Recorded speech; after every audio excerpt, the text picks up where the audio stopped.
और यहां बिलासीपाड़ा में उपस्थित बड़ी संख्या में आए हुए देवी और सज्जनों, मेरे नौजवान साथियों और प्रिंट मीडिया, इलेक्ट्रॉनिक मीडिया और प्रिंट मीडिया के हमारे साथी, सबसे पहले तो मैं यहां जो बहुत ही प्रसिद्ध शक्तिपीठ है महामाया धाम को नमन करता हूं। उसी प्रकार यहां 17वीं शताब्दी में 9वें गुरु श्री गुरु तेग बहादुर यहां आए, उनको भी नमन करता हूं। और इस पवित्र भूमि को और यहां की जनता को नमन करते हुए आज के इस चुनावी सभा में आप सब लोगों का नमस्कार। मित्रों, जो मैं चुनाव का माहौल देख रहा हूं और जिस तरीके से अशोक कुमार सिंह जी के लिए आप लोगों ने तालियां बजाई हैं, उनकी गड़गड़ाहट से मैं समझ सकता हूं कि आपने उनको आशीर्वाद देने का मन बना लिया है। इसके लिए आपको बहुत बहुत बधाई। पिछली बार जब मैं असम में आया था तो मैंने चाय के बागानों की चर्चा की और उस समय मेरे से पूछा गया था कि चाय के बागानों के लिए क्या किया गया, और मैंने कहा था पूछने वाले आईने में अपने काम को तो देख लें। वो किससे पूछ रहे हैं? 60-70 साल में आपने तो कुछ नहीं किया। कांग्रेस के 15 साल में तो आप कुछ नहीं कर पाए, और जो 5 साल में सर्बानंद सोनोवाल जी और हेमंत बिश्व शर्मा ने असम के लिए किया है, वो 50 साल से 5 साल भारी पड़ा है। इस बात को हमको समझना चाहिए। और कहने के लिए नहीं कह रहा हूं, अगर 8 लाख चाय बागान के बगीचों के लिए चाय बागीचा और धान पुरस्कार देकर 8,000 का पुरस्कार देने का काम किया तो वो सर्बानंद सोनोवाल जी की सरकार ने किया, ये ध्यान में रखना चाहिए। यही नहीं, हमारी जो बहनें जो प्रसूति की अवस्था में होती हैं, चाय के बागान में काम करती थी, उनके बारे में कोई नहीं सोचता था।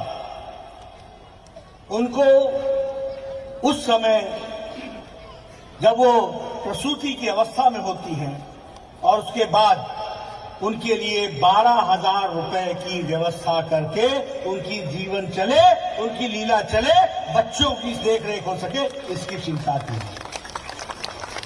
और अब महिला शक्ति सशक्तिकरण के लिए सर्बानंद सोनोवाल जी और हेमंत बिश्व शर्मा ने तय किया है कि चाय बागान में काम करने वाले लोग, बहनें, प्रसूति अवस्था में उनको 18,000 रुपए दिया जाएगा ताकि वो अपना जीवन यापन कर सके। ये काम किया। मुझे याद है, मैं भारत का स्वास्थ्य मंत्री था। पिछले चुनाव में राजेंद्र गोहेन साहब मेरे पास आए थे, अशोक सिंह जी भी आए थे, तासा जी भी आए थे। सब लोगों ने आकर, हमारे अपने रमेश्वर तेली जी भी आए थे। सब ने कहा कि चाय बागान में हेल्थ के लिए, स्वास्थ्य के लिए डिस्पेंसरी होनी चाहिए।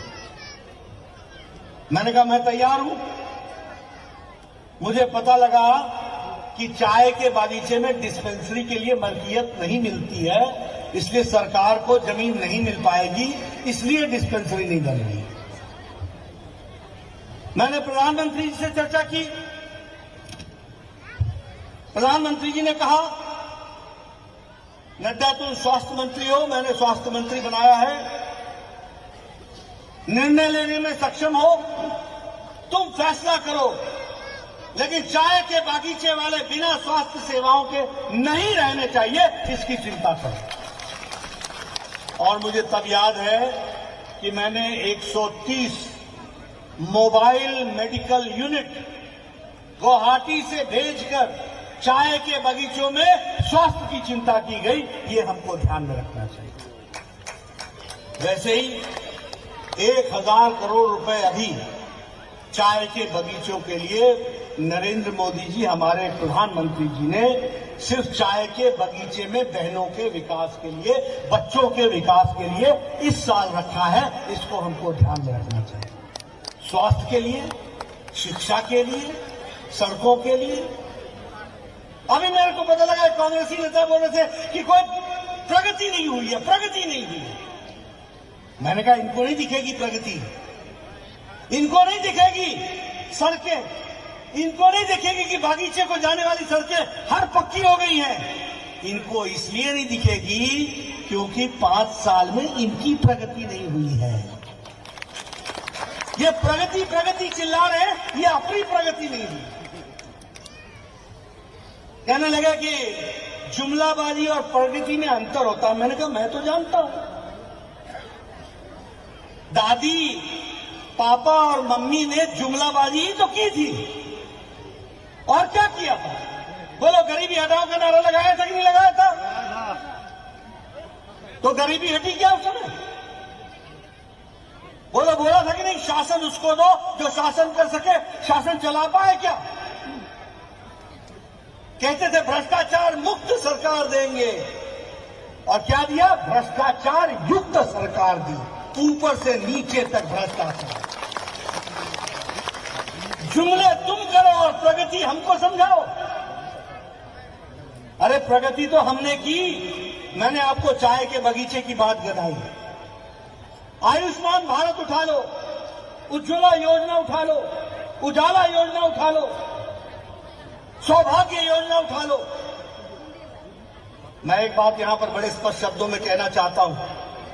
ये नरेंद्र मोदी जी हैं जिन्होंने कभी भी किसी को धर्म के आधार पर नहीं देखा। सबका साथ, सबका विकास, सबका विश्वास बढ़ा करके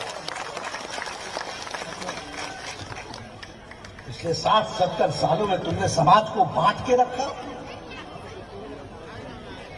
ये फलाना है, ये फलाना है, ये ढमकाना है, ये इस जाति का है, ये इस जाति का, ये इस धर्म का है, ये उस धर्म का है। बताओ, आयुष्मान